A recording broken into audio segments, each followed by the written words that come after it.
Reading from the book of the prophet. Lectura del profeta Oseas. Israel is a luxuriant, Israel era una viña frondosa y daba fruto. the more abundant Cuanto más eran sus frutos, más aumentó sus altares. Cuanto mejor era la tierra, mejores monumentos erigía. their heart is false. Tiene el corazón dividido, ahora lo expiará. God shall break down Él mismo destruirá sus altares, habitará sus estelas. Ahora dicen, have no king. no tenemos rey, They no respetamos al Señor. what can ¿Qué podrá hacernos el rey? the king ¿Desaparecerá Samaria y su rey como espuma sobre la superficie del agua? high places ¿Son destruidos los altonazos de los ídolos? of Israel? El pecado de Israel. Thorns and thistles Cardos y abrojos crecen sobre sus altares. they shall Gritan a los montes, cúbrannos. cover us. And to A the los hills collados fall. caen sobre nosotros. So for yourself, Siembran justicia y cosecharán misericordia. break up for yourself Roturan un campo, que es tiempo de consultar al Señor till he come hasta que venga y llueva sobre nosotros la justicia. Verbum Domini.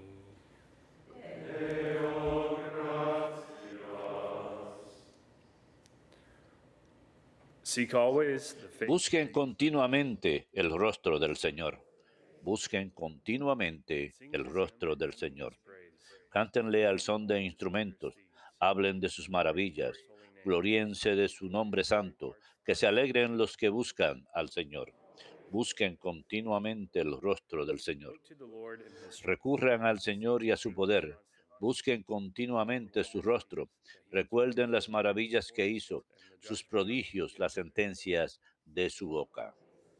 Busquen continuamente el rostro del Señor. Descendants of Abraham, Estirpe de Abraham su siervo, sons of Jacob. hijos de Jacob su elegido. He, the Lord, is our God. El Señor es nuestro Dios, Él gobierna toda la tierra. Busquen continuamente el rostro del Señor.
The kingdom of God is at hand. El reino de Dios está cerca.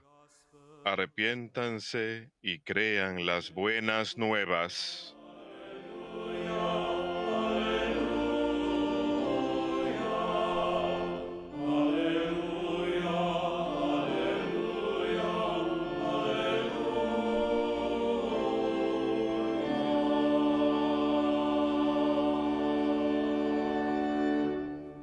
Dominus vobiscum. Lectio Sancti Evangelii secundum Mateo.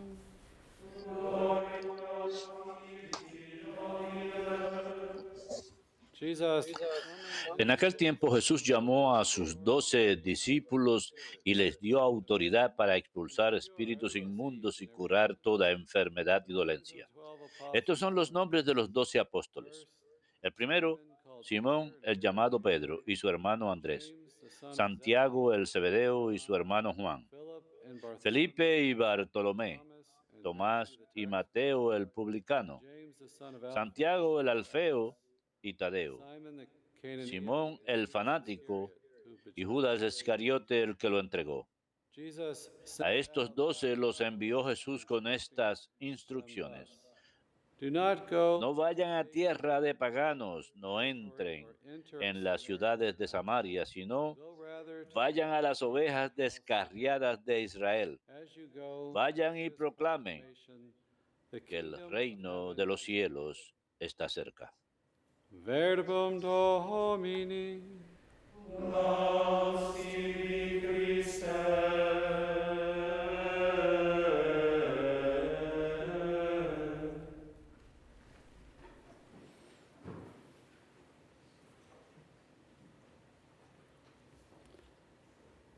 Today's gospel passage it comes from En el Evangelio de hoy and the scriptures guide proviene de San Mateo capítulo 10 y los estudiosos bíblicos indican que estos versículos contienen una estructura que recalcan el punto principal.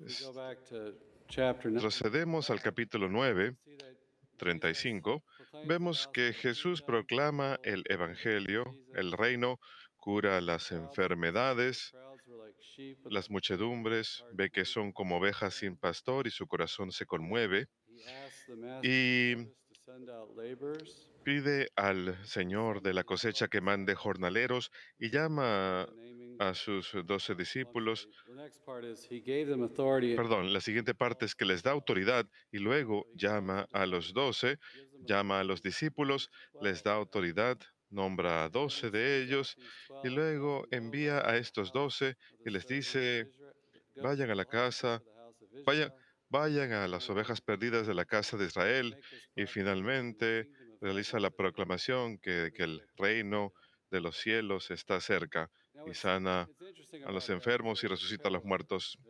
Lo interesante es que hay un paralelismo, una repetición.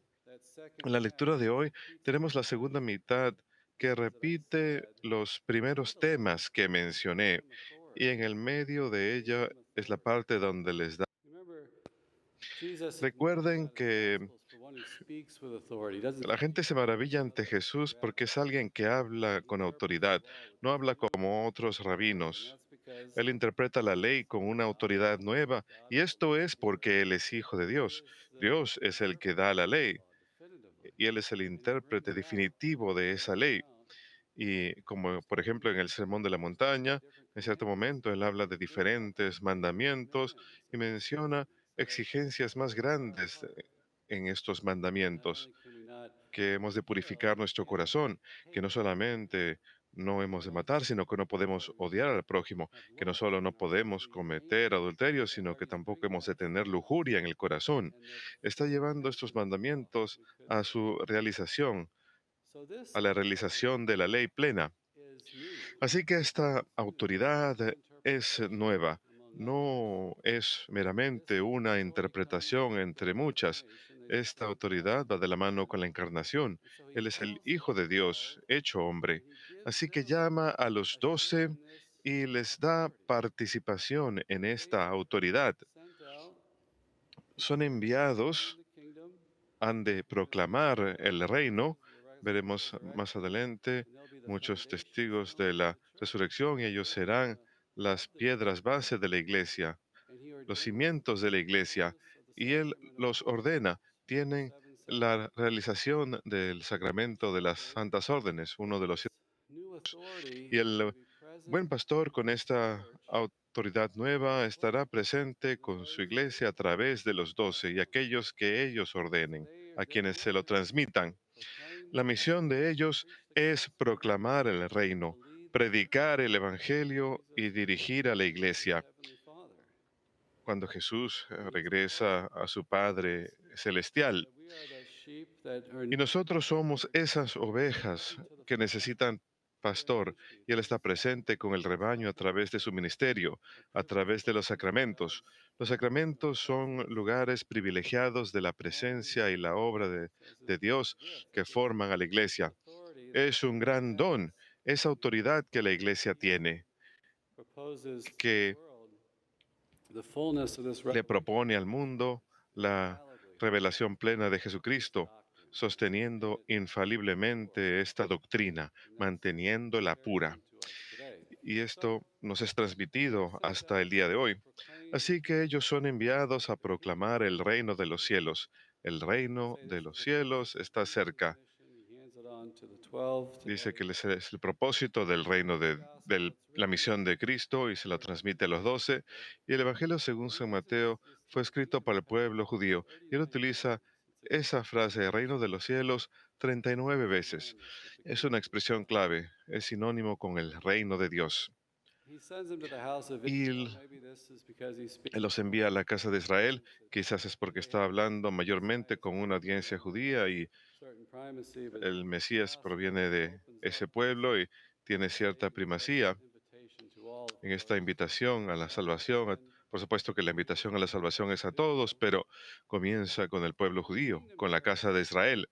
Y el reino aquí, como cierto estudioso dijo, su esencia es la convicción de que Dios ahora ha establecido su reino sobre el mundo a través del Mesías.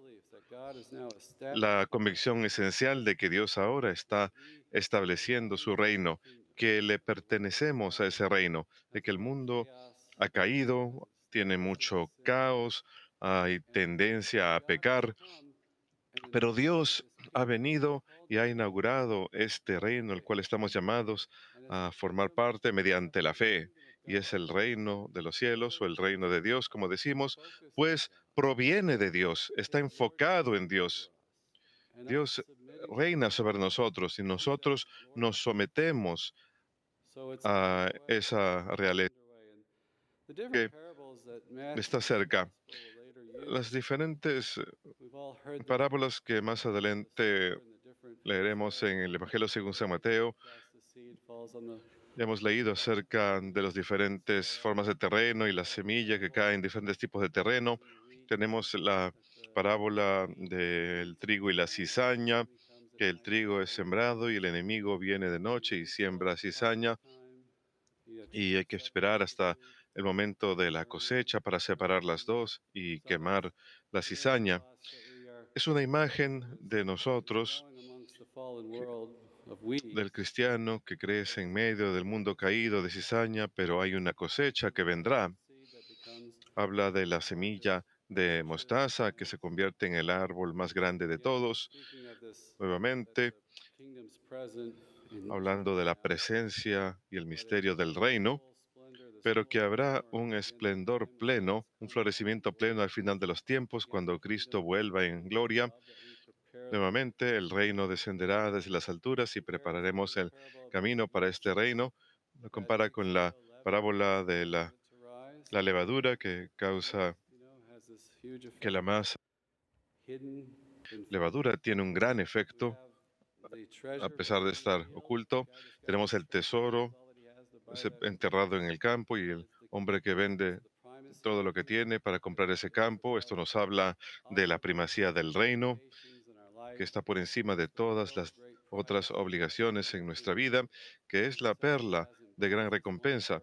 El mercader vende todo lo que tiene y compra esa perla porque es tan especial, es tan preciada. O la red que es lanzada al mar y los peces son separados en la barca. Y ese juicio final, al final de los tiempos, es una es realización de la victoria de Cristo sobre la muerte, que habrá un día que hay que rendir cuentas, que habrá una separación entre los buenos y los malos. Así que estas parábolas, creo yo, recalcan, al hablar de semillas y las cosas pequeñas de gran valor, nos hablan de esa calidad de oculto del reino que irrumpe en medio de la historia humana a través de la venida de Cristo. Y cuando Él venga en su gloria ya no habrá más misterio, será consumado. Cuando Él venga y transforme al mundo y se le ofrezca a su Padre Celestial. Parte de nuestro consuelo el día de hoy es que tenemos que darnos cuenta que Dios es el que tiene control. Lo podemos ver a través de la vida de Jesús o la vida de los santos, las obras de misericordia que realizan. Vemos ese poder de la resurrección, el poder del reino, la forma en que obra, pero el esplendor pleno todavía ha de venir cuando Jesús vuelva en su gloria.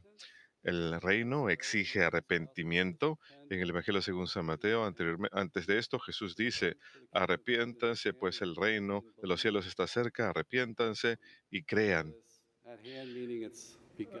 Cuando dice que está cerca, se refiere que haya empezado, que no ha llegado a su plenitud. Así que nos está llamando al arrepentimiento en la fe. Y también exige humildad. Recordemos en el Evangelio según San Mateo y las bienaventuranzas comienzan con bienaventurados son los pobres de espíritu, porque de ellos es el reino de los cielos. Los pobres de espíritu exige humildad de nuestra parte. Y debemos pensar en los pobres de forma más amplia. Cuando dice, bienaventurados son los pobres de espíritu, San Mateo enfatiza a los pobres de espíritu. Sí, son físicamente pobres, pero también cualquiera que tenga necesidad de la ayuda de Dios. Y todos tenemos diferentes pobrezas con las que tenemos dificultad, diferentes debilidades, diferentes cosas que nos faltan, que experimentamos de forma muy aguda en esta vida. Pueden ser problemas de dinero, pueden ser problemas de salud, puede ser soledad, puede ser pobreza de dones. Quizá no tenemos talentos que nos hagan especiales. Cualquier cosa que carecemos, cualquier carencia que sintamos en esta vida, pero todo el que reconoce su impotencia, su debilidad, su pobreza, y reconoce que Dios es su único auxilio y confía en que obrará para ayudarnos, el reino de Dios es de ellos. Es una promesa increíble porque el mundo nos dice, nos muestra, vive de la manera opuesta. Si uno es talentoso, le caemos bien a la gente. Si uno tiene dinero, puede hacer cualquier cosa, puede lograr grandes cosas en este mundo. En el cristianismo, Dios es atraído a esa pobreza, a esa debilidad. Cuando buscamos su voluntad, Él puede entrar a nuestras vidas y obrar enormemente. Puede darnos lo que nos falta, puede fortalecer en nosotros aquello en lo que somos débiles. Más adelante en el Evangelio según San Mateo, en el capítulo 18, Él nos dice, los discípulos se le acercan y le preguntan, ¿quién es el más grande en el reino de los cielos? Y llamando a un niño, lo pone en medio de ellos y les dice, amén, os digo, a menos que se vuelvan como niños, no entrarán al reino de los cielos. Aquel que se humille como este niño es el más grande en el reino de los cielos. Los niños reciben las cosas buenas de sus padres. No tienen ninguna idea, ningún concepto de ganar algo o merecer algo. Simplemente confían en que sus padres les dan buenas y las reciben.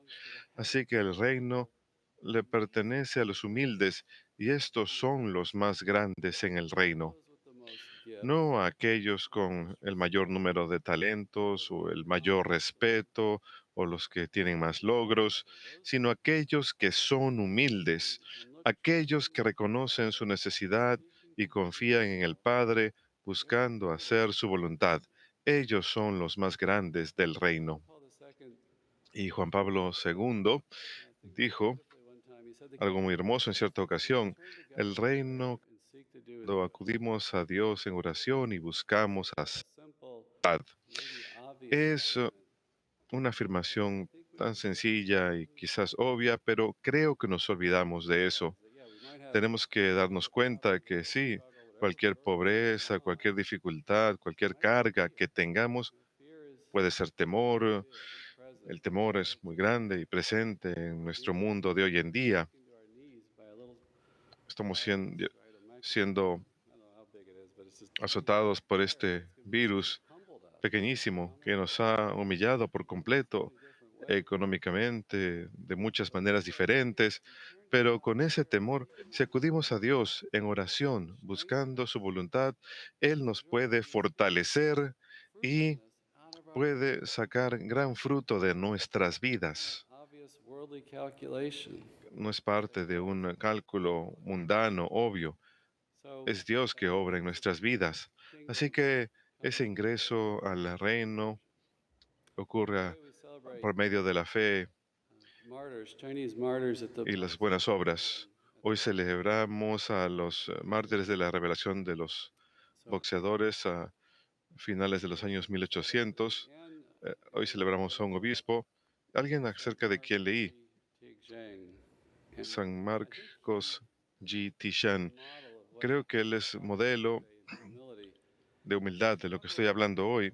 Él fue converso a la fe y tenía una adicción al opio. Tuvo dificultades con eso durante muchos años. Seguía recayendo una y otra vez. El sacerdote aparentemente dudaba de su sinceridad de conversión. Lo veía como reincidente y no escuchaba su confesión. Él no pudiera comulgarse. Y durante unos 20 años él solía ir a misa y rezaba y tenía dificultad con esto. Creo que hoy tenemos una sensitividad más grande hacia la adicción y esa tentación y la fuerza de ello es un factor mitigante en lo referente a las recaídas y todo eso. Pero él fue mártir por la fe. Él sufrió por la fe. Hoy es San Marcos Shitingye.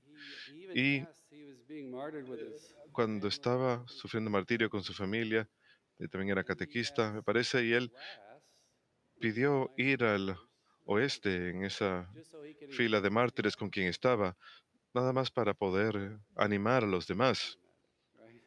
Hizo bastante, hizo muy buen trabajo para haber sido adicto al opio, ¿cierto? Él tenía sus propias debilidades, pero confió en Dios y murió por la fe.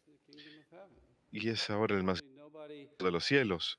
Probablemente ninguno de ninguna forma mundana lo miraba como un gran símbolo de virtud, pero Cristo vio su humildad, su fidelidad, sus esfuerzos por cumplir la voluntad de Dios, su ofrecimiento de sus sufrimientos y es un gran santo. Creo que es un testimonio en especial para nuestros propios días. Recemos para que seamos también nosotros parte de este reino, que tengamos gran humildad y busquemos la voluntad del Señor siempre.